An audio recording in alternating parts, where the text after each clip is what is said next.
한국으로 돌아가 살까? 아니면 그냥 미국에 남을까? 많은 분들이 은퇴를 앞두고 이 질문 앞에서 망설입니다. 평생 고생해서 미국에 자리 잡고 집도 사고 일하면서 쌓은 소셜 시큐리티 연금도 받을 수 있는데 굳이 한국에 가면 뭐가 좋을까 싶은 거죠. 반면 고향이 그립고 가족, 친구, 익숙한 음식과 말이 있는 곳으로 돌아가고 싶은 마음도 간절합니다. 이런 고민은 정말 쉽지 않아요.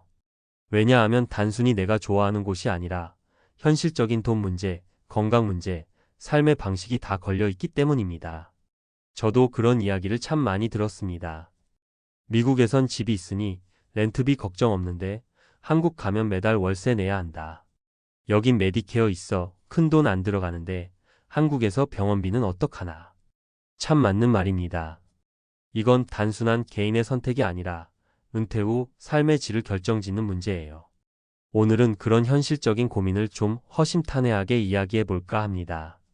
사람들이 은퇴 후 살 곳을 결정할 때 정말 중요한 건 정서와 경제 두 가지 축이죠.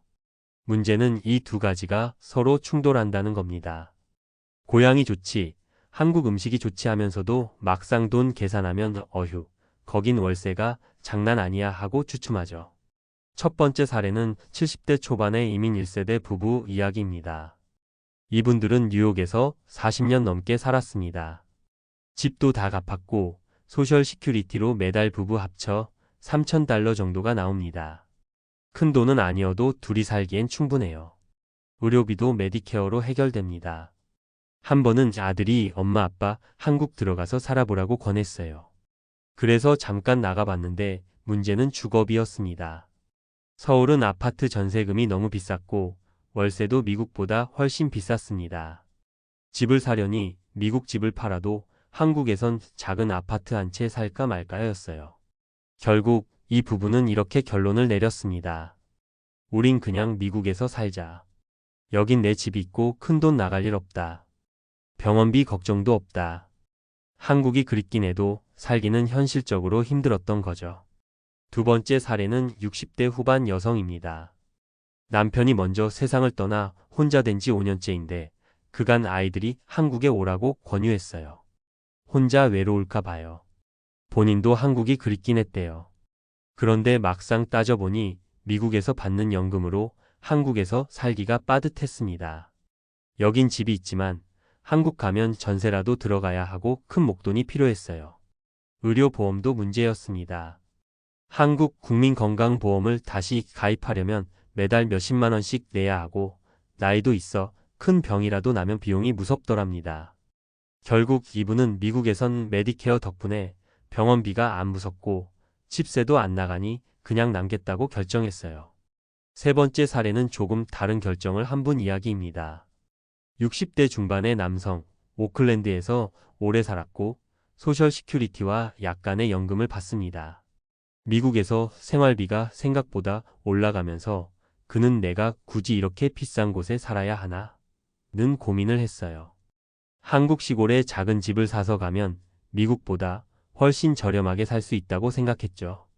실제로는 서울이 아니라 지방 중소도시에 갔어요. 주택을 구입하니 월세 걱정은 없고 생활비도 미국보다 훨씬 낮았습니다. 물론 메디케어는 못 쓰지만 한국 건강보험 지역 가입자로 들어가서 매달 보험료를 내고 쓰는 건 나쁘지 않다고 봤습니다. 병원 접근성도 좋고 친척도 있어 외로움이 덜했대요. 이분은 미국보다 오히려 한국에서 더 편하게 살 수 있었던 거죠. 이 세 가지 사례가 말해주는 건 아주 간단합니다. 은퇴 후 어디서 살지는 개인 사정에 따라 답이 다르다는 겁니다. 내 집이 있느냐 없느냐, 연금이 얼마 나오느냐, 건강 상태는 어떠냐, 의료비 부담이 얼마나 드느냐, 외로움이나 가족 관계는 어떠냐 이걸 다 따져야 합니다. 한국으로 가고 싶은 마음이야 다 있죠. 고향이니까요. 하지만 냉정하게 따지면 한국에서 가장 큰 문제는 주거비입니다. 미국에서 집 다 갚아놓고 살면 관리비나 재산세 정도만 내면 되는데 한국에서 집을 새로 구하려면 전세든 매매든 큰 돈이 필요합니다. 거기다 월세로 살면 매달 나가는 돈이 만만치 않죠. 또 의료비도 생각해야 합니다. 미국 메디케어는 나이가 들수록 진가를 발휘합니다. 큰 병이 생겨도 본인 부담이 제한적이죠.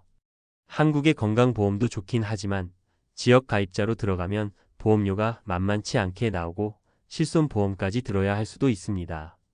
나이 들면 병원비는 정말 큰 변수예요. 그리고 한 가지 더, 미국에서 살면 익숙한 환경이 주는 편안함도 큽니다.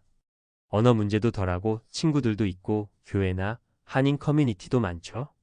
한국은 그립긴 해도 오래 떨어져 살면 낯설어집니다. 가족 관계도 기대만큼 매일부터 살 수 있는 건 아니죠. 자식들도 자기 삶이 있으니까요. 결국 중요한 건 각자 현실을 철저히 따져보는 겁니다. 그냥 고향 가서 살고 싶다는 감정도 소중하지만 돈 문제, 건강 문제, 인간관계 문제까지 다 들여다봐야 후회가 없어요. 저라면 이렇게 권하고 싶습니다. 솔직히 종이에 다 적어보세요. 매달 필요한 돈, 한국집 구입이나 전세금, 미국집 처분 비용, 연금 수입, 의료비, 생활비 다 적어보고 냉정하게 비교해보세요. 어디서 살든 결국 중요한 건 내가 편하고 안전하게 살 수 있느냐입니다. 누가 뭐라고 해도 남은 인생은 내가 사는 거니까요. 고향에 대한 그리움도 중요하지만 내 건강, 내 경제력, 내 마음의 평안함을 우선순위에 두고 결정하셨으면 좋겠습니다.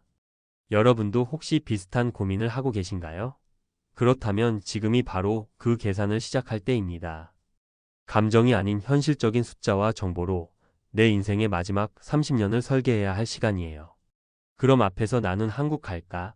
미국에 남을까? 그 솔직한 고민을 이어서 이번에는 좀 더 전문가적인 관점으로 구체적인 정보와 현실적인 계산, 그리고 실제 사례들을 곁들여서 풀어볼게요. 하지만 딱딱한 보고서 말고 말하듯이 차근차근 진짜 도움이 되는 얘기로 이어가겠습니다. 우선 결론부터 말씀드리면 이건 감정이냐, 경제냐의 싸움이 아닙니다.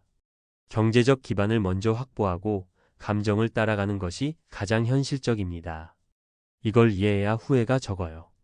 첫 번째로 주거 문제를 현실적으로 따져보자. 미국에서는 은퇴할 나이에 이미 집을 소유하고 계신 분이 많습니다. 은행 융자 끝냈으면 매달 내는 건 재산세와 관리비 정도죠. 심지어 일부 주는 노인 세금 감면 혜택도 있어요. 한 달 수백 달러로 끝납니다. 반면 한국으로 귀국하면 서울, 부산 같은 대도시에선 작은 아파트 전세도 3억, 4억이 기본입니다. 월세로 살면 50만, 100만 원은 기본이고 괜찮은 신축 빌라나 아파트라면 150만 원이 훌쩍 넘어요. 이걸 계산해보면 간단합니다. 미국에선 재산세 관리비가 한 달 30만 400달러라고 쳐도 한국에선 1000달러 이상이 매달 나가죠. 일단 주거비 부담이 23배입니다. 사례 1. 실제로 68세 한인 부부가 LA에서 집을 다 갚고 살다 한국으로 여기민을 갔어요. 노후는 고향에서 보내자는 로망이 있었죠. 그런데 막상 가보니 전세금 4억을 마련하려고 미국 집을 팔아야 했어요. 남은 돈은 생활비로 조금씩 줄어들었죠. 5년 지나니 가진 돈이 바닥나서 다시 미국으로 돌아오려고 했는데 환율, 세금 문제로 본전도 못 찾았어요. 이런 현실을 보면 내 집이 있으면 거기가 가장 저렴한 곳이라는 기본 법칙을 무시하면 안 됩니다. 두 번째로 연금과 건강보험 차이를 따져보자. 미국에서 합법적으로 오랜 기간 일한 분들은 소셜 시큐리티 연금을 받습니다. 개인마다 다르지만 부부 기준으로 월 2,500만 3,000달러 정도 받는 분도 많죠. 게다가 메디케어가 있어요. 파트비 보험료가 월 174달러 정도 2024년 기준이지만 병원 진료, 검사, 수술까지 큰 부담 없이 해결됩니다. 파트 D로 약값도 보조받고요. 한국에선 국민연금이 있긴 하지만 미국서 귀국한 분은 그간 낸 게 없으면 거의 못 받습니다. 건강보험은 지역 가입자로 들어가면 월 10만 원 정도 내야 하고 비급여 항목도 꽤 많아요. 특히 고령일수록 병원비가 무섭게 나옵니다. 사례 2. 65세에 귀국한 한 교포 할머니는 한국 건강보험 지역 가입자로 매달 11만 원 냈습니다. 그런데 심장 시술을 받았더니 본인 부담금만 800만 원 넘게 나왔어요. 메디케어 있었다면 거의 무료였을 건데 결국 다시 미국 돌아가 메디케어로 치료받았어요. 요컨대 미국은 보험료는 비싸지만 고령자에겐 최고 수준의 복지. 한국은 보험료 싸지만 고령자 본인 부담이 크다. 이걸 분명히 아셔야 해요. 세 번째로 생활비와 물가를 비교해보자. 많은 분들이 한국이 물가 싸잖아라고 해요. 맞습니다. 장 보는 건 싸요. 미국에서 100달러어치 살 고기를 한국선 70달러에 살 수도 있습니다. 하지만 그 외엔 생각보다 비쌉니다. 관리비, 수도세, 전기세 미국 단독주택보다 한국 아파트가 더 나오는 경우도 많아요. 교통비 대중교통은 싸지만 자가용 유지비는 보험료, 주차료가 비쌉니다. 외식 미국에서 달러 1,520짜리 점심이 비싸 보이지만 한국 대도시도 요즘 1인분 15,000원 기본입니다. 병원비와 약값은 미국 메디케어 대상자가 한국보다 훨씬 저렴. 사례 3. 74세 한인 할아버지. 한국 오니까 친구들이랑 매일 모여 밥 먹고 차 마시고 병원 다니고 하다 보니 한 달에 300만 원이 순식간에 나가더래요. 미국서 살 땐 집 관리비와 세금 빼고 한 달 2,000달러 260만 원으로 넉넉히 살았는데 한국선 300만 원도 빠듯했대요. 그러면 어떻게 준비하면 좋을까? 한국행을 고민하신다면 우선 주거를 확정하세요. 전세금 마련 계획, 월세 감당 계획이 분명해야 합니다. 소셜 시큐리티 연금이 한국서도 나옵니다. 그러나 환율 변동 고려해야 합니다.